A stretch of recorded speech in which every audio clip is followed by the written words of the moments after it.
YouTube was in. It's your boy Zell, and I'm back with another banger video. Why does Eddie Hearn keep losing his purse bids?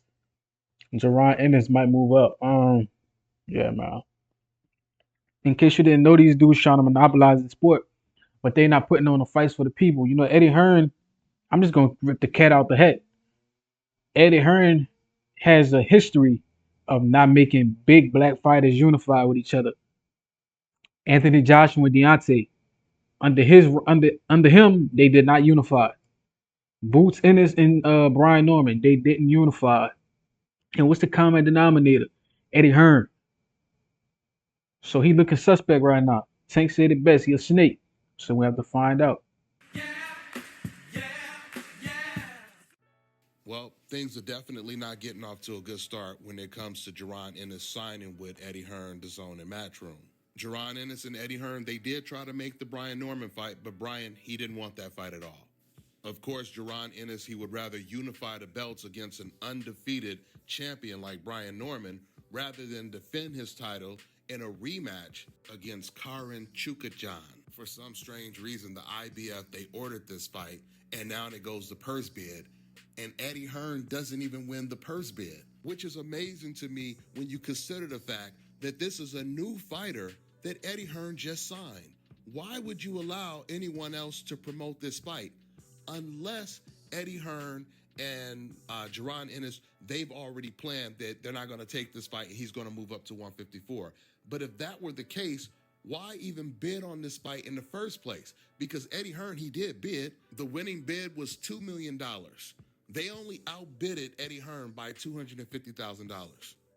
Now, clearly, this is a fight that no one really cares about, and that's understandable. But what doesn't make sense to me is when Gennady Golovkin, when he fought Kamil Sesmeta, when he fought Steve Rose, those were fights that nobody wanted to see, and DAZN, they paid Gennady Golovkin top dollar to fight these guys. Golovkin was guaranteed at least $6 to $8 million to fight those guys. Canelo, he was guaranteed at a minimum $10 million to fight Rocky Fielding, to fight Avni Yildirim. Fights that no one wanted to see. So I just don't understand, how do you not win a purse bid that probably would have went to what, 2.5 million, maybe 3 million at the most? Is DAZN and Eddie Hearn really saying that Jaron Ennis is not worth winning that purse bid?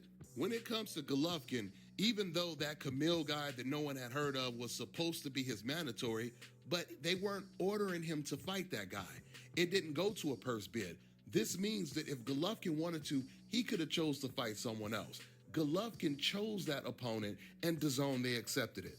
Just like Canelo chose to fight Avni Yildirim, and he chose to fight Rocky Fielding. We know that if Canelo Alvarez said he was not going to fight Avni Yildirim, he would never have to worry about the WBC stripping him of his belt, because he runs the WBC. He's the one that told the WBC, I want Avni to be my mandatory. That way it looks like I have to fight him. I'm noticing this pattern when it comes to Eddie Hearn. When it comes to him either losing purse bids, Avni Yildirim, he would never have to worry about the WBC stripping him of his belt, because he runs the WBC. He's the one that told the WBC, I want Avni to be my mandatory. That way it looks like I have to fight him. I'm noticing this I think he's talking about Canelo. I think he's talking about Canelo. pattern when it comes to Eddie Hearn. When it comes to him either losing purse bids or just not being interested in hosting a fight, even though that fight has something to do with his fighter personally. When Devin Haney was planning on fighting George Kambosos for undisputed, for all of the belts, Eddie Hearn and DAZN, they decided they did not want that fight on their network. Of course, it has something to do with George Kambosos' demands, but the point is, if DAZN had the kind of money to pay Gennady Golovkin to fight nobodies, why wouldn't they be willing to pay this Devin Haney fight when Devin Haney is trying to fight the best? I think that's a rhetorical question. The answer to the question is he's a black man, or so quote unquote black man. He got brown skin. They can't have him beating up on the great white host, especially not on the greatest stage to become undisputed. That cannot happen. That can't happen.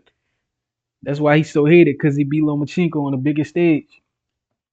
It is what it is. We know how the system works. Going out fighting for undisputed. When Liam Paro went over to Puerto Rico to fight Sabriel Matias and he beat him, the Zone's commentators, Todd Grisham and Sergio Mora, man, they were celebrating like that Paro win was a win for them, a win for the Zone. Todd Grisham and Sergio Mora, they kept talking about how impressive it was that Paro, he came all the way over to Sabriel Matias' own backyard to beat him. They talking about how great of a story that was. Sergio Morris said, man, I got chills right now. After Liam Paro was announced the winner. Devin Haney is a much bigger star than Sabriel Matias or Liam Paro.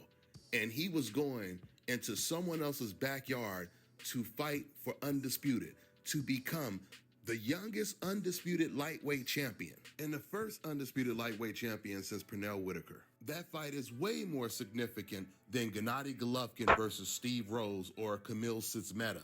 As loyal as Devin Haney has been to the Zone, they should have made sure that Haney-Kambosos fight was on the Zone. Facts. So Eddie Hearn, he lost the purse bid when it came to Jaron Ennis. He lost the purse bid when it came to previous Demetrius Andrade fights. And they allowed Top Rank to host Devin Haney versus Kambosos for Undisputed. Now listen, I'm not trying to say that anybody should be forced to host fights that people don't want to see. But if you feel that way, it should be that way across the board for every fighter. The Zone, they could have allowed Golovkin versus Kamil Setsmeta to go to a purse bid and have someone else host the fight. What's really crazy is the Zone, they didn't host Devin Haney versus George Kambosos, but they did host Teofimo Lopez versus George Kambosos. But with that all being said, I will say Eddie Hearn, he did try to make the Jaron Ennis versus Brian Norman fight. And Brian Norman, he did not want the fight.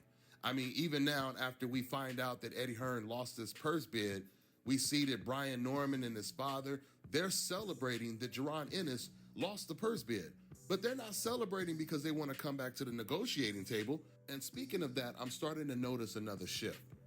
There was a time not that long ago when some fans, they would try to discredit Terrence Crawford by saying that he's avoiding Jaron Ennis, despite the fact that Jaron Ennis is fighting at 147 and Crawford is fighting at 154, right? Once again, a lot of these fans that were saying this, they weren't saying that Crawford was avoiding Boots because they were fans of Boots. They were saying this just to discredit Crawford, because Crawford is the best fighter in the world and he's considered the bigger threat. But now that it's been established, at least before this whole purse bid situation, it's been established that Jaron made it clear he's staying at 147. He wants to unify, become undisputed before he moves up to 154. Now, a lot of those people are slowly starting to discredit Jaron Ennis. They celebrate if Jaron Ennis can't get the Brian Norman fight. If the purse bid is lost, if there's any. Yeah, it's too political, bro. It's a lot of people with personal vendettas in the negotiations and outside of the negotiations. They just don't want to see certain fighters be great. All Bud want is an opportunity to unify. I said Bud. All Boots want is an opportunity to unify. And Brian Norman, they say he outpriced himself. I mean, it is what it is. If Eddie not willing to pay that amount of money, people gonna call it outpricing. I think they could have made the sacrifice to make the fight happen. But it is what it is. I'm looking at things from two perspectives. But with that being said, it's just frustrating how like certain so many years pass and the same shit keep repeating itself and people don't pick up on the common factor. You know, it's just ridiculous to me. And the common factor is this man, Eddie Hearn himself. Any bad news for Jaron Ennis, a lot of those same fans are now celebrating that. It's no different than the Devin Haney-Gervonta Tank Davis rivalry. A lot of these fans that hated Devin Haney, they didn't hate Devin Haney because they were Gervonta fans. They were looking at it as the lesser of two evils. At the time, before the Ryan Garcia situation, Devin Haney looked like he was the bigger threat. Now that Devin Haney is out of the way, you go look at the comments when it comes to Gervonta Tank Davis, and you'll see all these race fans that was dissing Devin Haney before, they're now dissing Gervonta. We know what time it is. So with that being said, Jaron Ennis, he might be forced to move up to 154 a little sooner than he planned. Now, that's good news for boxing fans. It might not be the best news for Jaron because he had plans of becoming, once again, undisputed, unifying the belts at 147, making a name for himself or a bigger name for himself there, then moving. Man, it's just so frustrating to see Benavidez and Boots go through similar, not the same, but similar situations. Um, Maybe Terrence could have stayed at the division a little longer and gave Boots an opportunity since he was the mandatory, but instead he moved up. But IBF stripped him, I believe, and gave it to Boots. But they could have unified for undisputed. That would have been a beautiful fight. But Bud moved up. It is what it is. Some people might say that's a duck. Some people might say he wanted to get some more belts. It is what it is.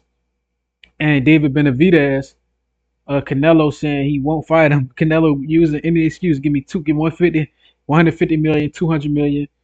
Oh, he gonna rehydrate 20 pounds. Canelo weighed 20 pounds more than Mayweather on fight night. But when it's done to him, no, I can't fight him like that. So it's a bunch of hypocrisy. And with like these guys just missing out on undisputed showdowns and they're so talented and so exciting to watch. That is frustrating for the sport, bro. Up to 154. But if he moves up to 154, there will be no shortage of opponents. I would love to see Jaron versus Madrimov. And it's just going to be really nice to see the contrasting styles, not just of Madrimov and Jaron, but how Jaron would do against Madrimov compared to how Crawford did against him. Ennis's father, he already said right after the Crawford fight, oh, we would knock out Madrimov. He said all those feints and stuff he was doing, oh, we got something for that. So he said we would knock him out, but he ended that interview by saying, when we move up to 154, which at the time he made it sound like it's going to be quite some time before we make that jump. Well, now, like I said, because of the situation, they may be forced to do it sooner. Let's see how it all plays out. That's all I got for now, guys. I'm on to the next one. Yep. Ooh, ooh. You too, man. Sorry about that. But yeah, Eddie Hearn keep losing these purse bids, and we know why. Because he literally don't care. If the fighter don't got the complexion for protection, if the fighter don't got European appeal, then he's not putting up crazy money for it. Um, and we know that this is facts because Canelo averages 10 million with the zone, and Triple G averaged I heard around 8 million with the zone. Devin Haney they lowballed him for his purse bid. Jaron Ennis got lowballed by Eddie Hearn, and Eddie Hearn his own promoter lost the purse bid. It's ridiculous, So man, boxing is bullshit right now. I hope Jaron gets the big. I hope his next fight is the biggest fight of the year type of fight. I hope he fight a Mario Barrios. I hope they Ryan and him get that fight done with. I hope a lot of these things happen. And with that being said, man, like, comment, subscribe, and share, man. We're on the road to 2K. I love y'all. Till next time.